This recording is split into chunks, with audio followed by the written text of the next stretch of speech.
நம்முடைய முதுகு மேலே ஏறி நின்று நம்ம மேலே சவாரி செஞ்ச காங்கிரஸ் கட்சி இன்னைக்கு நம்முடைய முதுகில் குத்திட்டு போயிருக்கு. இதை யாரும் மறந்துடாதீங்க. திமுக நிகழ்ச்சியில் பேசிய எதிர்க்கட்சித் தலைவர் உதயநிதி ஸ்டாலின் காங்கிரஸ் திமுகவின் முதுகில் குத்திவிட்டதாக கூறி குற்றம் சாட்டியுள்ளார். சில கட்சிகள் நம்ம தலைவர்கிட்ட வந்து தலைவருடைய உத்தரவு பெற்று அனுமதியை பெற்று ஆளுங்கட்சிக்கு ஆதரவு கொடுத்தாங்க. ஆனால் 20 வருஷத்துக்கு மேலே நம்முடைய முதுகு மேலே ஏறி நின்று நம்ம மேலே சவாரி செஞ்ச காங்கிரஸ் கட்சி இன்னைக்கு நம்முடைய முதுகில் குத்திட்டு போயிருக்கு. இதை யாரும் மறந்துடாதீங்க. இந்தியாவில் பாஜகவுடைய வெற்றிக்கு, தொடர் வெற்றிக்கு நான் கூட மோடியும் அமித்ஷாவும் தான் காரணம் அப்படின்னு நினச்சிட்டு இருந்தேன்.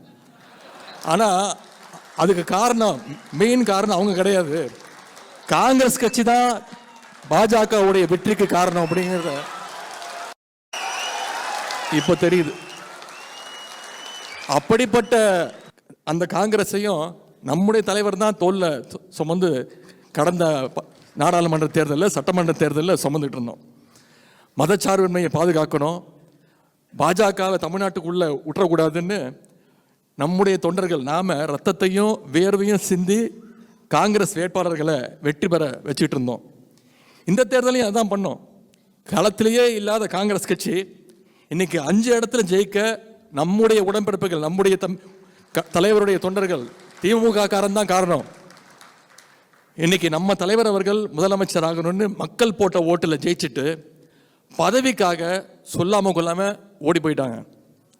குறைஞ்சபட்ச ஒரு நன்றியோ நாகரிகமோ இல்லாத காங்கிரஸை இனி எந்த காலத்திலையும் நாம் நம்பக்கூடாது,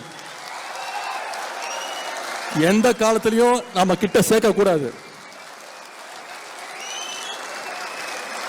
அவங்களுக்கு சரியான பாடத்தை நாம கற்றுக் கொடுக்குறோமோ இல்லையோ, தமிழ்நாட்டு மக்கள் நிச்சயம். செய்திகளை உள்ளது உள்ளபடி தெரிந்து கொள்ள ரெஃப்ளெக்ட் நியூஸை சப்ஸ்கிரைப் பண்ணுங்க.